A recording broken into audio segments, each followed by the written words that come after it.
estamos meditando em Atos. Esse é o nosso terceiro encontro, nossa terceira exposição da Palavra de Deus em Atos. E hoje eu vou ler com vocês, ainda no capítulo 1, os versos 15 a 26. Mas eu os convido a orar antes dessa leitura. Deus, nosso Pai, muito obrigado por essa manhã, por esse tempo que o Senhor nos preparou. Muito obrigado pela oportunidade de abrir a Tua Palavra, de meditar nela, de nos alimentar dela. Nós pedimos que a presença do Teu Espírito Santo, a Tua graça, o Teu poder, nos capacite tanto para falar quanto para ouvir. Que a Tua presença, Senhor, transforme-nos cada dia mais, a semelhança do Teu Filho Jesus. Essa é a nossa oração hoje pela manhã. Que o Senhor também possa alcançar aqueles que estão distantes, que ainda estão em isolamento social. Nós pedimos que o Senhor alcance também aqueles que estão sofrendo por conta dos acontecimentos desses últimos dias. Que a Tua mão, Senhor, continue sobre a Tua igreja, sobre o Teu povo. Nós oramos assim no nome de Jesus. Amém e amém. Eu quero ler hoje pela manhã Atos 1, do verso 15 ao 26, texto que relata a escolha de Matias para ocupar o lugar que Judas havia deixado vago no colégio apostólico. O texto diz assim: naqueles dias, levantando-se Pedro no meio dos discípulos, ora, a multidão junta era de quase 120 pessoas, disse: homens e irmãos, convinha que se cumprisse a Escritura que o Espírito Santo predisse pela boca de Davi acerca de Judas, que foi o guia daqueles que prenderam a Jesus. Porque foi contado conosco e alcançou sorte nesse ministério. Ora, esse adquiriu um campo com o galardão da iniquidade e, precipitando-se, rebentou-se pelo meio e todas as suas entranhas se derramaram. E foi notório a todos os que aos que habitam em Jerusalém, de maneira que naquela sua própria língua esse campo se chama Alceldama, isso é, campo de sangue. Porque no livro dos Salmos está escrito: fique deserta a sua habitação, e não haja quem nela habite, e tome outro o seu bispado. É necessário, pois, que dos homens que conviveram conosco todo o tempo em que o Senhor Jesus entrou e saiu dentre nós, começando desde o batismo de João até ao dia em que de entre nós foi recebido em cima, um deles se faça conosco testemunha da sua ressurreição. E apresentaram dois: José, chamado Barsabás, que tinha por sobrenome o Justo, e Matias. E orando disseram: tu, Senhor, conhecedor dos corações de todos, mostra qual destes dois tens escolhido para que tome parte nesse ministério e apostolado de que Judas se desviou para ir para o seu próprio lugar. E lançando-lhe sorte, caiu a sorte sobre Matias. E por voto comum foi contado com os 12 apóstolos. Amém. Esse é o texto que nós vamos expor essa manhã. Eu começo dizendo que Atos não é um livro tão simples de interpretar. Eu afirmei isso no primeiro encontro, na nossa primeira exposição, e torno a repetir. A razão é simples. Ele é um livro de experiências e não um livro doutrinário. Ele é uma espécie de diário daquilo que ia acontecendo à medida que a igreja ia se organizando, se institucionalizando. Naquela época, até citei um importante pensador que diz que a experiência não é critério para a verdade, mas a verdade, sim, é critério para a experiência. O que esse pensador quer dizer com esse pensamento é que nós não podemos olhar para uma experiência e afirmar categoricamente que ela é verdadeira. Nós precisamos olhar para o que é verdadeiro, para poder afirmar que as experiências também o são. E hoje, diante desse texto que nós lemos, nós encontramos a nossa primeira dificuldade de interpretação. E eu digo que essa é uma primeira dificuldade de interpretação, porque nós precisamos admitir que a escolha desse Matias não é a escolha de Deus. Por que eu estou afirmando isso? Se nós olharmos para a história, nós vamos logo perceber que esse Matias é citado aqui e nunca mais. Ele foi escolhido para fazer parte do colegiado apostólico, ele foi escolhido para fazer parte do grupo dos 12 apóstolos de Jesus, ele realmente foi testemunha de tudo aquilo que Jesus fez, desde o batismo até o dia em que ele foi assunto ao céu, mas esse Matias só aparece aqui e não tem uma notoriedade expressiva como os outros 11, ou mesmo o próprio Judas, que tem mais coisa dita a respeito dele do que do próprio Matias. Precisamos admitir que a escolha de Matias não é a escolha de Deus, mas a escolha dos homens. Embora os apóstolos estejam crentes que eles estão na direção de Deus, eles não estão. Qual é, na verdade, a escolha de Deus? Nós sabemos.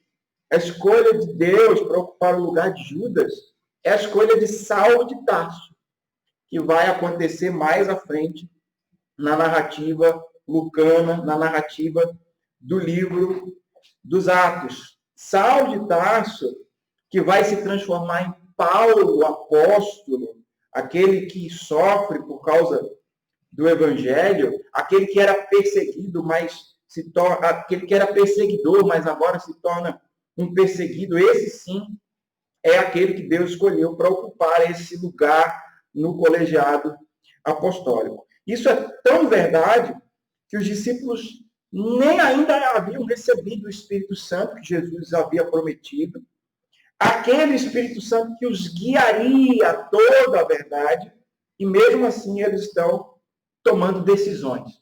Eles estão agindo por impulso, talvez movidos de boa intenção, mas precipitadamente, porque ainda não é o momento deles agirem. Afinal, eles não receberam o Espírito Santo que haveria de os guiar. É tão verdade, como já disse, que o Matias só é mencionado aqui e nunca mais nas Escrituras. Em contrapartida, Paulo, ele vai desenvolver um ministério e, por vezes, ele vai defender o seu apostolado com autoridade e intrepidez, inclusive diante dos 11, entre Pedro, Tiago, João, os demais apóstolos.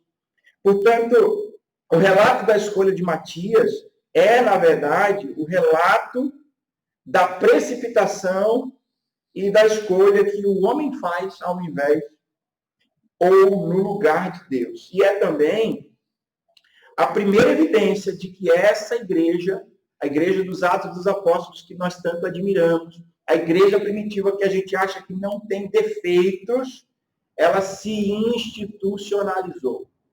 E o que viria a ser essa institucionalização?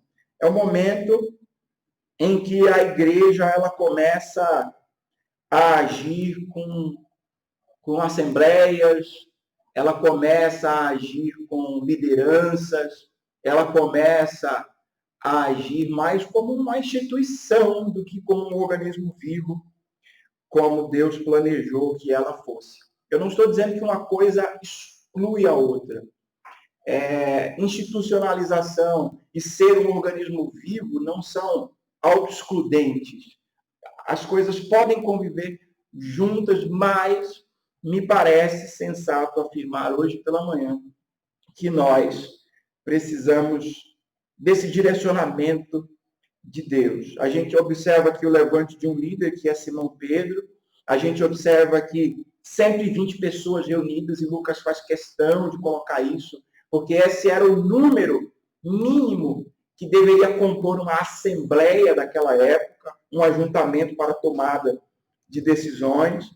E, obviamente, na deliberação para a escolha do substituto para o lugar vago deixado por Judas, também há uma marca de institucionalização da igreja. A igreja é institucionalizada e eu imagino o quanto isso pode, para algumas pessoas, soar impactante, já que nós afirmamos que em tudo nós somos guiados por Deus.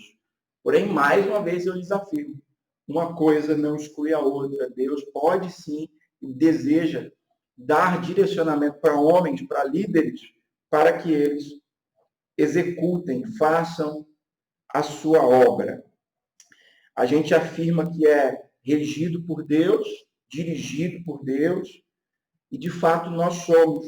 Podemos crer assim, mesmo fazendo parte de uma igreja que é institucionalizada. Mas o fato é que, embora criamos os estatutos, os regimentos,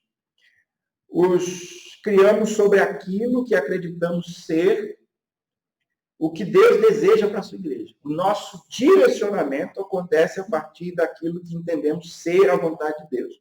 De modo que a igreja, sim, é institucionalizada, mas naquilo que entendemos ser exarado da palavra de Deus. E aí, nós não podemos esperar que Deus venha e normatize tudo e nos dê tudo escrito acerca de como nós devemos viver, como nós devemos nos portar. A Bíblia, inclusive, não é um manual onde você lê assim, quando você tiver que conviver com alguém, faça dessa forma e não dessa forma. A Bíblia é um livro onde nós precisamos pensar, interpretar para conhecer a vontade de Deus. E a igreja, a partir do momento que se institucionaliza, ela começa a fazer uso desse atributo. Então, esse é o texto, esse é o contexto. É o momento da escolha de uma pessoa que ocupa o lugar de Judas. É um momento até certo ponto precipitado, porque a igreja ainda não recebeu o Espírito Santo que Jesus havia prometido que daria a ela para guiá-la. É o momento em que a igreja se demonstra uma instituição com assembleia, com decisões de liderança, com voto, com opiniões, com propostas. Mas o ponto é que nós podemos olhar para esse texto e separar aqui grupos de pessoas que aparecem narrados neles e extrair lições acerca de como é que se vive nessa igreja institucionalizada. Nós podemos olhar para esse texto e extrair princípios que vão nos ajudar a viver em comunidade, a viver numa instituição que é dirigida por Deus e, ao mesmo tempo, é coordenada por homens que receberam a autoridade desse Deus para coordená-la. Então, eu começo aqui extraindo lições que eu aprendo com Pedro. Pedro aparece aqui como personagem proeminente. Pedro é claramente o líder dessa igreja primitiva no contexto judaico. Mais à frente, no livro dos Atos, nós vamos ver que é Paulo que se torna um líder entre os gentios. Pedro, que tem uma história marcada por grandes experiências com Cristo. Você deve lembrar que ele é aquele discípulo que está sempre pronto a servir Jesus, mas é também um discípulo que nega Jesus. E mais tarde vai receber uma visita do Jesus ressurreto, que lhe dá a ordem de que ele apacente a sua igreja. Há, inclusive, nessa experiência, nesse relato bíblico, uma atitude de Jesus de restauração de Pedro, que estava ferido, porque ele havia negado a pessoa de Jesus, o mestre, por 3 vezes, conforme o relato bíblico. Mas, quando nós lemos o Jesus ressurreto que se aproxima de Pedro, ele dá a Pedro a oportunidade de declarar o seu amor por Jesus 3 vezes. E então ele dá a ordem: apacente os meus cordeirinhos, apacente a minha igreja. Então, com esse Pedro, eu aprendo que em uma instituição, o papel do líder, entre outras coisas, é detectar necessidades. Pedro percebe uma necessidade. Espera aí, Jesus havia estabelecido 12. Um desviou-se. Nós precisamos ocupar esse lugar para manter o plano de Jesus dentro daquilo que ele havia proposto.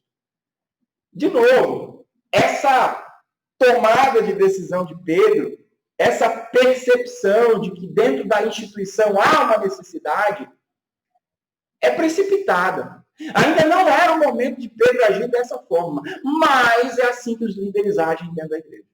Eles identificam necessidades e eles se colocam à disposição para resolver esses conflitos, essas necessidades. No próprio livro dos Atos, você vai ver mais tarde que surge uma necessidade de assistência social. As viúvas gregas e as viúvas hebraicas, né, as viúvas de Israel, melhor dizendo, elas começam a receber um tratamento diferenciado, talvez por conta da questão cultural. E aí Pedro se levanta mais uma vez e diz assim: olha, não podemos deixar o ofício da oração e da palavra para servir as mesas. Ele identifica uma necessidade, existe uma necessidade aí. Vamos levantar homens que façam esse papel assistencial. E é aí que se institui os diáconos dentro do contexto bíblico. Um diácono é alguém prioritariamente concentrado na assistência social da igreja. E olha que interessante que pouca gente percebe diácono dessa forma. A maioria das pessoas e das igrejas observam a figura do diácono como o sujeito chato que fica na porta e que impede as crianças de correrem dentro da igreja. O diácono é esse leão de chácara, na opinião de muita gente.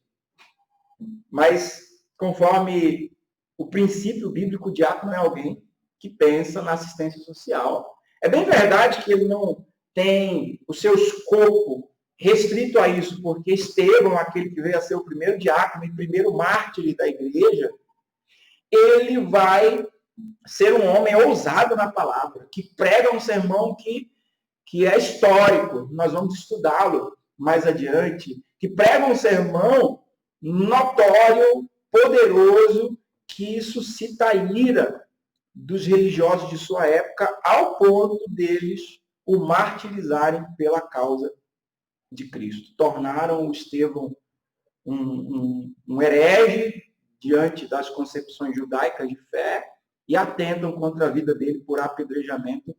O próprio Saulo de Tarso, que vai se tornar apóstolo, inclusive está ali assumindo a responsabilidade por aquele assassinato, por aquele martírio. Então a Bíblia tem esses dramas, essas histórias. Um homem que é levantado para ser apóstolo é também um homem que mais tarde havia consentido na morte do primeiro mártir da igreja, que mostra a respeito do perdão do evangelho, do amor de Deus, da graça de Deus e dos planos de Deus que nós muitas vezes não somos capazes de compreender na sua essência. Mas, enfim, o ponto aqui é Pedro. Pedro é esse líder que observa necessidades e age para saná-las. Mas uma segunda lição que eu posso aprender com Pedro é que um verdadeiro líder, ele deve pedir a Deus visão para enxergar as necessidades, mas não apenas isso, ele deve pedir que Deus o dirija no modo como satisfazer essas necessidades.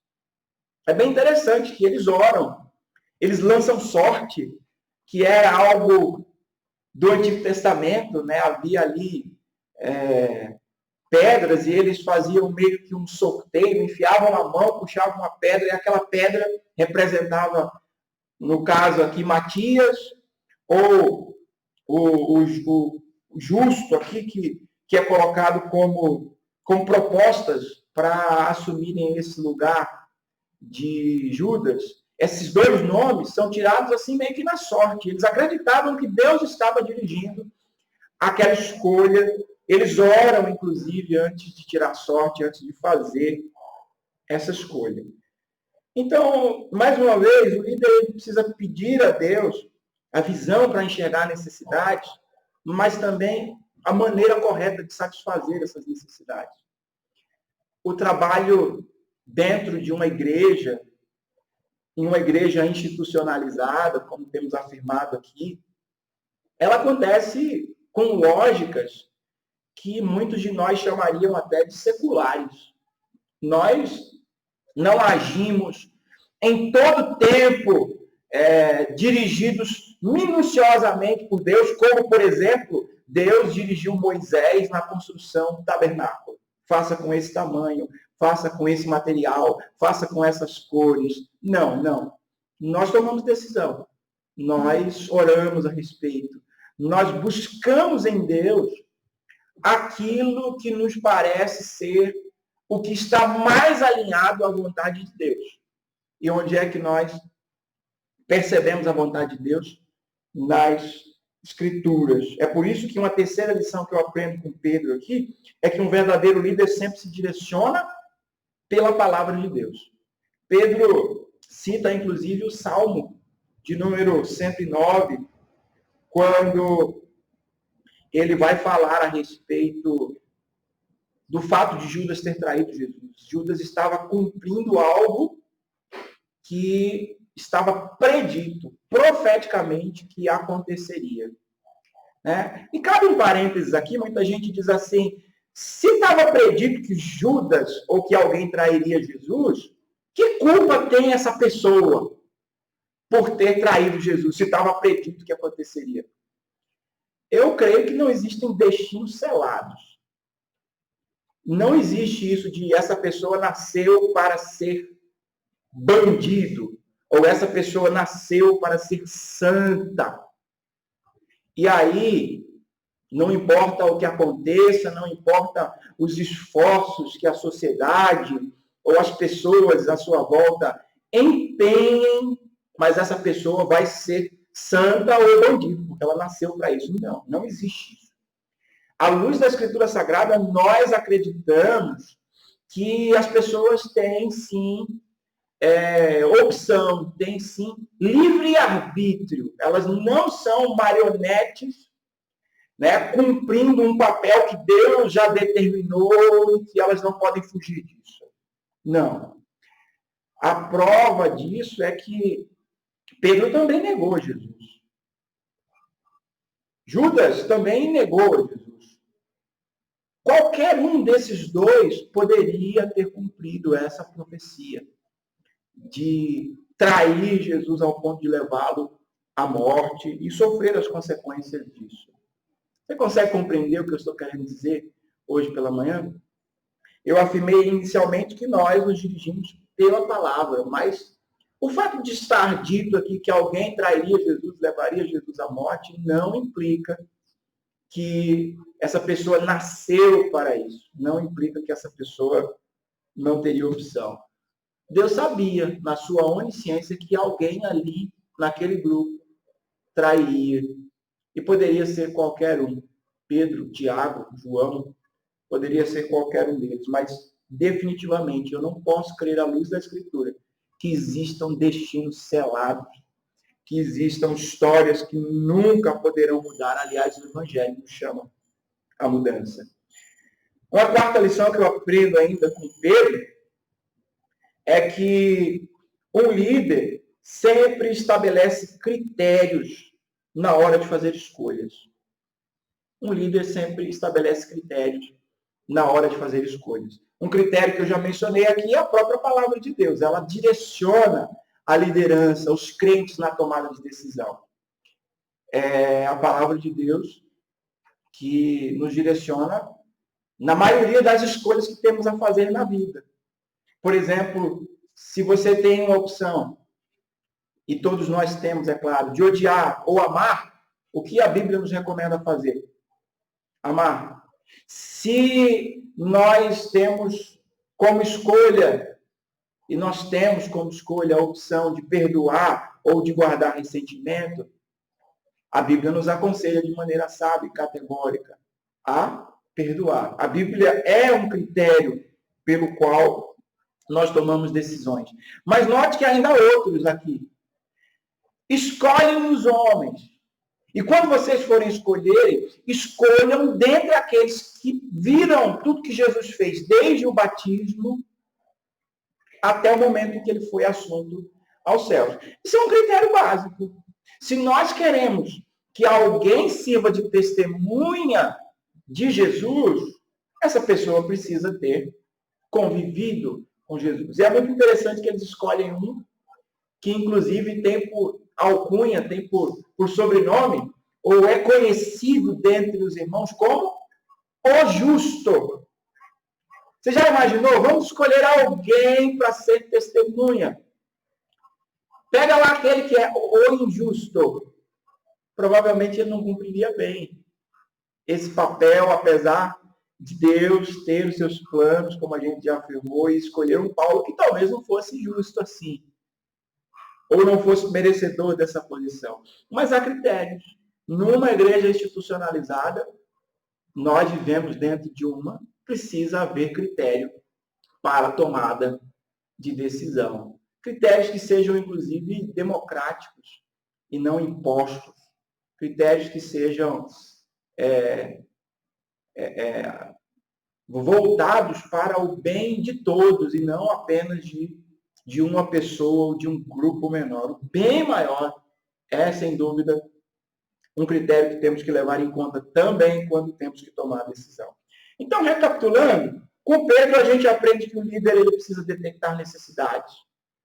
Nós aprendemos que o líder precisa ter essa visão de enxergar as necessidades, mas não apenas isso, ele deve pedir a Deus direcionamento para satisfazer essas necessidades.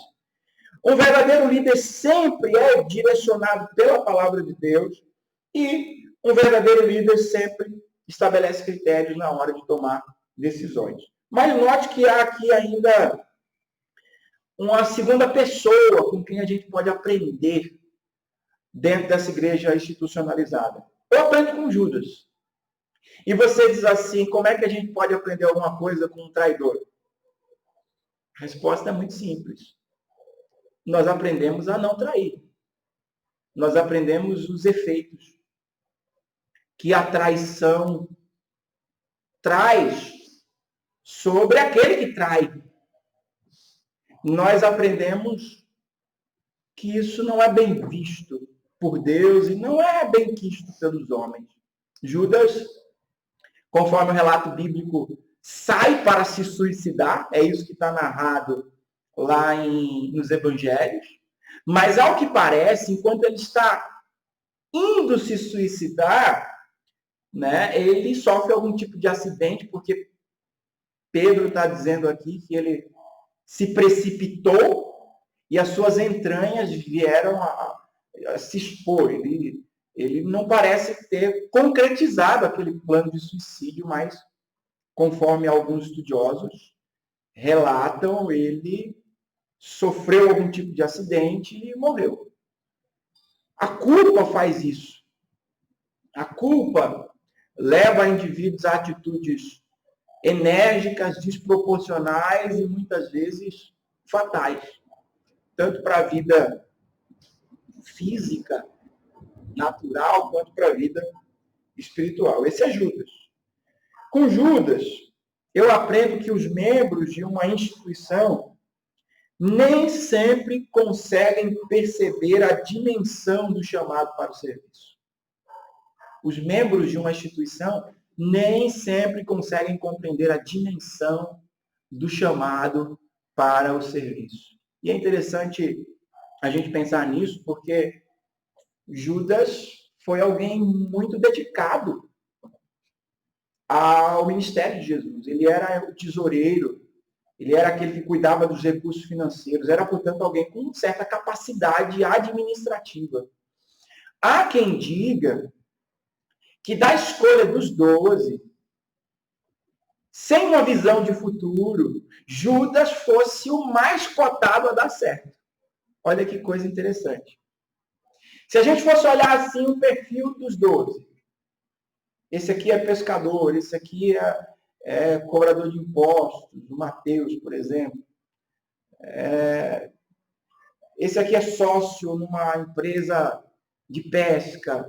Judas talvez fosse o mais cotado pela sua desenvoltura, pelo modo como ele age, mas Eu penso que o Judas não compreendeu a dimensão do chamado que ele teve, a oportunidade que ele teve de servir o Mestre, de caminhar com o Mestre, de ter o seu nome imortalizado na história, apesar que também o foi, mas de uma forma negativa, como alguém que serviu aquele que é Rei dos Reis e Senhor dos Senhores.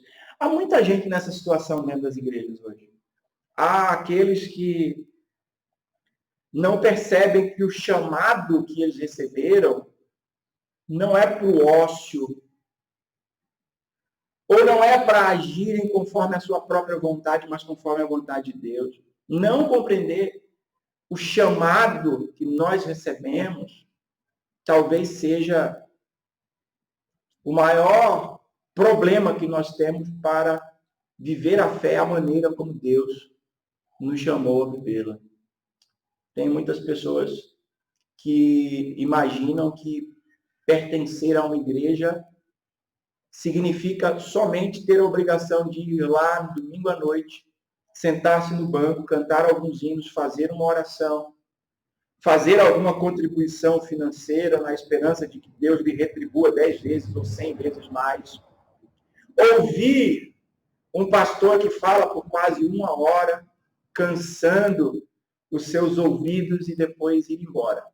Para algumas pessoas, o cristianismo, a fé, a vivência dentro de uma comunidade se resume a isso. Mas deixa eu dizer uma coisa para você. Viver e pertencer a uma igreja implica servir a essa igreja. Se dedicar às pessoas e não aos próprios interesses.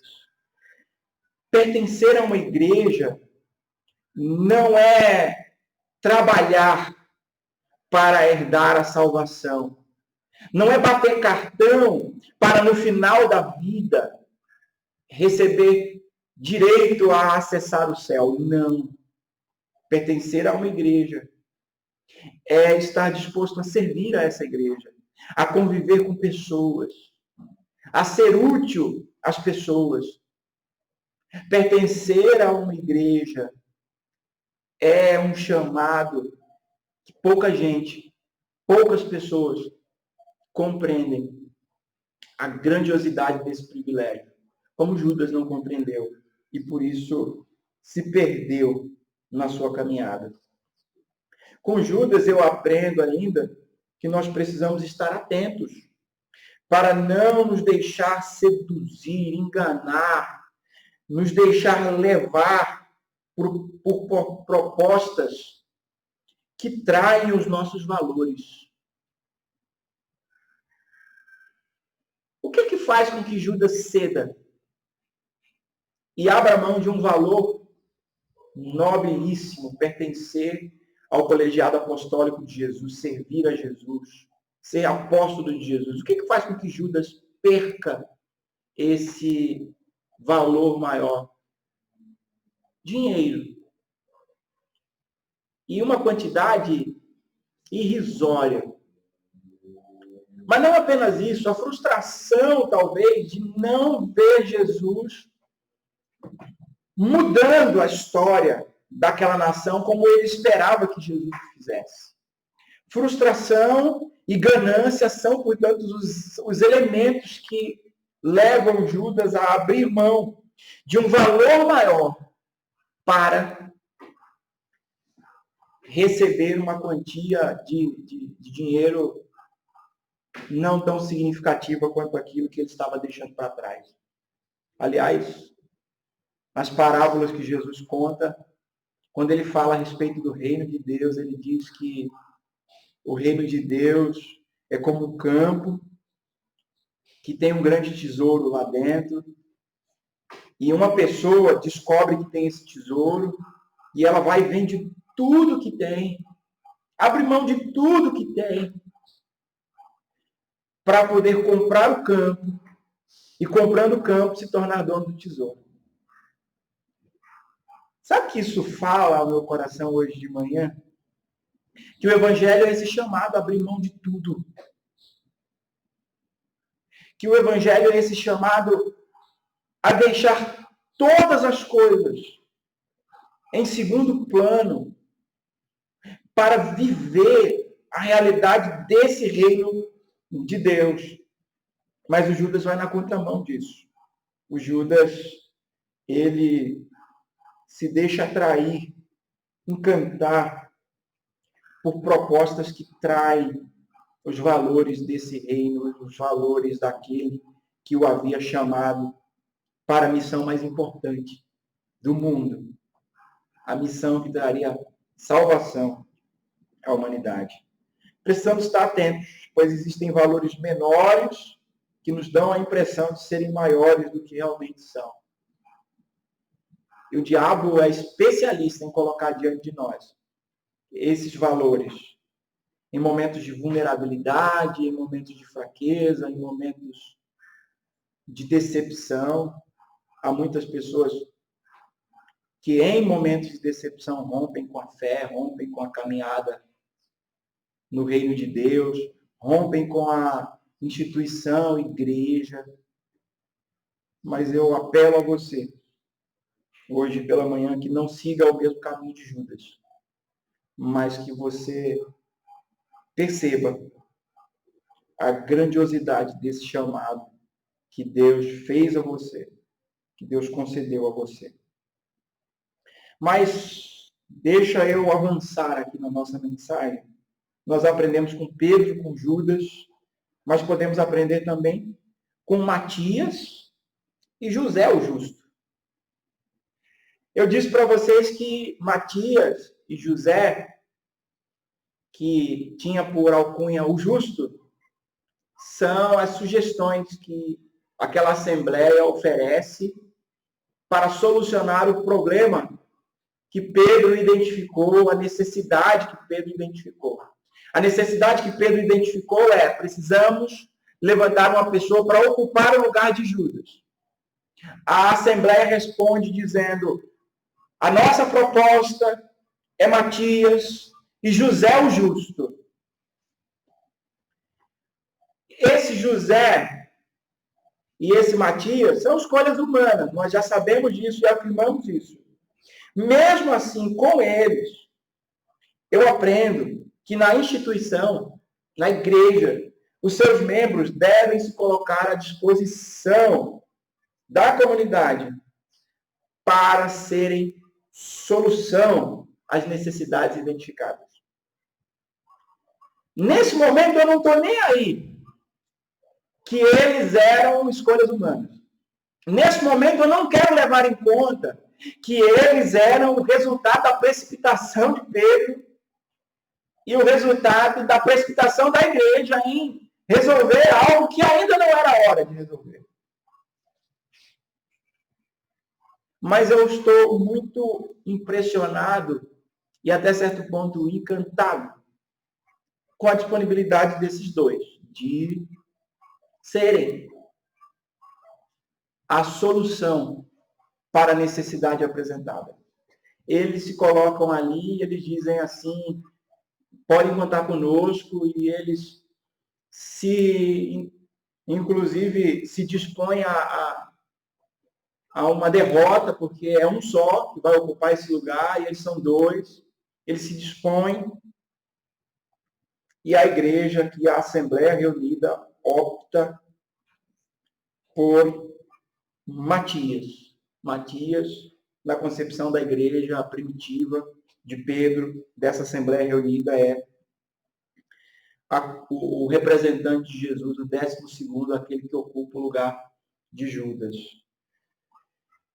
Eu penso que todo pastor gostaria de ter essas pessoas.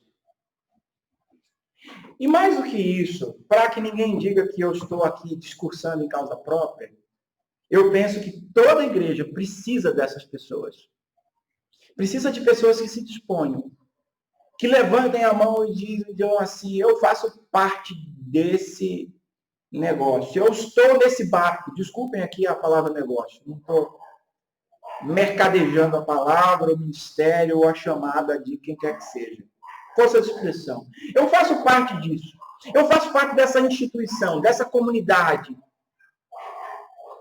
Eu preciso me ver como solução para as necessidades que essa comunidade tem. Se eu tenho recursos, é claro, eu posso colocar esses recursos à disposição da igreja. De fato, recursos financeiros, inclusive. Se eu tenho competência para liderar, para falar, para ensinar, para cantar, para reger, para ensaiar, para orar, e penso que todo crente tem essa competência e esse santo chamado, eu preciso me ver como resposta para as necessidades da minha comunidade. Eu não posso ver um problema e fechar os olhos para essa realidade, ou como um pastor me disse certa vez, né? Se alguém chega até você e diz assim, na igreja a gente tem um problema, pastor, tem uma porta que está caindo. E tudo que você está disposto a fazer é dizer, pastor, tem uma porta caindo. Se essa porta cair e machucar alguém, você é responsável. Eu não estou aqui tirando a responsabilidade da liderança. Eu acabei de afirmar que Pedro, como líder, precisa ver as necessidades e agir diante das necessidades. Mas, dentro de uma comunidade, dentro de uma igreja institucionalizada como essa que nós estamos estudando aqui a partir da mensagem de Pedro, todo mundo tem responsabilidade, todo mundo é responsável. Aliás, na nova aliança, nós não podemos dizer nem mesmo que temos a dependência de um sacerdote que nos coloque diante de Deus. Porque na nova aliança todo mundo é sacerdote. É o próprio Pedro que vai dizer mais tarde, vós, porém, sois raça eleita, nação santa, povo adquirido, ou povo de propriedade exclusiva de Deus, a fim de que proclameis as virtudes daquele que vos chamou das trevas para a sua maravilhosa luz. Ele fala, portanto, do nosso chamado, todo mundo é sacerdote, e todo mundo é incumbido da responsabilidade de anunciar as virtudes daquele que nos chamou das trevas para a sua maravilhosa luz. Isso fala, inclusive, do objetivo final da igreja. Isso fala, inclusive, do objetivo maior da igreja, que é de adorar a Deus enquanto proclama o Evangelho. A igreja tem como proposta, como objetivo, ser uma comunidade que adora a Deus. Enquanto adora a Deus, ela proclama o Evangelho, ela anuncia. Ela adora a Deus por ter atirado das trevas e a colocado nas regiões celestiais, como Paulo diz, e a colocado em uma posição de honra, e a colocado sob a luz de Deus, a maravilhosa luz de Deus. A igreja é essa comunidade, ela adora a Deus por isso, ele nos resgatou. Mas enquanto ela adora, ela serve a Deus, proclamando as virtudes deste, como o amor, a misericórdia, a bondade, a fidelidade, a mansidão, a paciência. Ela anuncia essas virtudes desse Deus que a tirou das trevas. Ela é um testemunho vivo do caráter de Deus. E aí, quando nós afirmamos que todo crente precisa se ver como resposta às necessidades da igreja, é dentro desse objetivo que eu estou falando, que é com a finalidade de cumprir esse papel que nós devemos agir dessa maneira, nos colocando à disposição para ser solução. Faça essa oração a Deus, peça a Ele que renove o seu coração hoje de manhã, para que você esteja disposto a servir, para que você esteja disposto a se dedicar. Eu sei que a gente passa por momentos dificílimos na nossa caminhada cristã, na nossa caminhada de fé, a gente passa por momentos de decepção, de tristeza com irmãos, com líderes, mas levante-se em nome de Jesus e caminhe, sirva a Deus. Não abra mão desse grandioso privilégio que Ele deu a você. Jesus disse que a seara é grande e poucos são os ceifeiros e que devemos orar para que o Senhor da seara envie ceifeiros. Eu posso dizer para você que ele já enviou. Ele enviou você que me ouve pela internet, você que talvez tenha abandonado o seu ministério, a sua carreira, ele chamou você para ser um dos ceifeiros da seara do Mestre, para apresentar-se a ele com frutos e para a glória dele. Em quarto e último lugar, nós podemos aprender ainda aqui com o 120, a assembleia que está reunida ali. Eu já disse para vocês, esse é o número mínimo de uma assembleia, Lucas destaca isso, tentando de alguma forma demonstrar os caminhos que a igreja tomou depois da ascensão de Jesus, um caminho de institucionalização, de tomada de decisão coletiva. Com esse 120, eu posso aprender aqui que a perfeita relação entre líderes e liderados acontece na dimensão da sugestão e não da imposição. É muito interessante que Pedro identifica a necessidade e a igreja não impõe. Assim como Pedro não impõe a sua escolha. Então, repetindo, a perfeita relação entre líderes e liderados dentro de uma instituição acontece na dimensão da sugestão e não da imposição. Nós que vivemos em comunidade precisamos aprender a sugerir mais do que impor. Aliás, nunca impor. Nós que vivemos em comunidade precisamos aprender a dar as nossas ideias generosamente e buscar consenso, conforme a Escritura nos ensina aqui na multidão dos conselheiros, tá? Sabedoria, para a tomada de decisão mais alinhada. Mas o ponto aqui é que há tantas comunidades onde as decisões pastorais são impostas, são de cima para baixo, assim como há muitas comunidades que manipulam pastores, que o fazem cumprir uma agenda definida muitas vezes não pela comunidade em si, mas por uma pequena parte do rebanho que se diz porta-voz das necessidades da comunidade. E esse é um tremendo engano. Nós temos conhecimento de pessoas que viveram numa igreja em épocas mais militarizadas, que até hoje sentem a falta de uma voz ativa na igreja. Mas a essas pessoas eu gosto sempre de lembrar que a voz do Cristo é uma voz mansa. A voz do Cristo é uma voz benigna. Aliás, as profecias diziam que quando ele viesse, ele não levantaria a voz em praça pública, ele não gritaria, ele não imporia a sua vontade. A prova de que ele não impõe a sua vontade é que nós vivemos nessa comunidade, onde somos cooperadores de Deus, onde tomamos decisões junto com o nosso Deus, onde conduzimos a obra de forma institucionalizada. Então, que o Senhor nos livre do câncer da imposição das nossas opiniões, da manipulação de pessoas, que o Senhor nos livre de achar que a nossa vontade na condição de líderes, ou a nossa vontade na condição de membro da comunidade precisa prevalecer em detrimento do bem comum. Eu ainda aprendo que quem deseja realmente ajudar se propõe a sugerir, e a sugerir com abundância, a sugerir com critério, como a igreja faz. Olha, te damos pelo menos duas opções aqui. Achamos que esses dois representam o que de melhor nós temos para ocupar esse lugar. Isso é consenso. Isso é coletividade.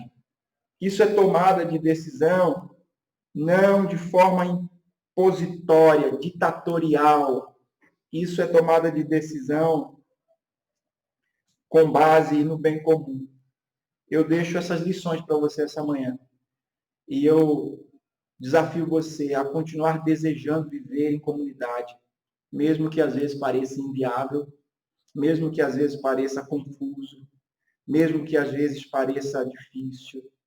Eu convido você a se colocar à disposição de servir a sua comunidade. Eu convido você a se colocar à disposição de pedir a Deus por visão das necessidades da sua comunidade. Que você se coloque à disposição de Deus e à disposição dessa comunidade para que ela seja cada vez mais alinhada a toda a vontade de Deus. Nós aprendemos hoje pela manhã com Pedro, com Judas, aprendemos com Matias e José o Justo, aprendemos com esses 120, que a vida no reino de Deus acontece em comunidade, mesmo que de vez em quando tenhamos que lidar com problemas, com crises, com conflitos. Que o Senhor nos abençoe, que o Senhor nos ajude a amar essa vida comunitária que Ele planejou para nós. Oremos. Deus, nosso Pai, queremos te agradecer mais uma vez por essa palavra, queremos te agradecer por essa meditação, por essa reflexão, no desejo, Senhor, de que tudo quanto foi exposto aqui toque o nosso coração e transforme as nossas realidades comunitárias. Que o Senhor abençoe cada membro da Assembleia de Deus, de Vila Nova Jete, da congregação no Rio Grande da Serra. Que cada um de nós, Senhor, possamos entender esse chamado maravilhoso para o teu serviço e para a tua obra. E nos colocar sempre à disposição do bem, do progresso do teu reino nessa terra. Pai bendito, abençoe toda a tua igreja e todos aqueles que nos ouvem pela internet. Que a tua mão, que a tua graça, que o teu amor, que o teu poder, que a tua sabedoria sempre nos direcione a toda a tua vontade. Nós oramos assim e nós queremos novamente te agradecer no nome de Jesus. Amém e amém.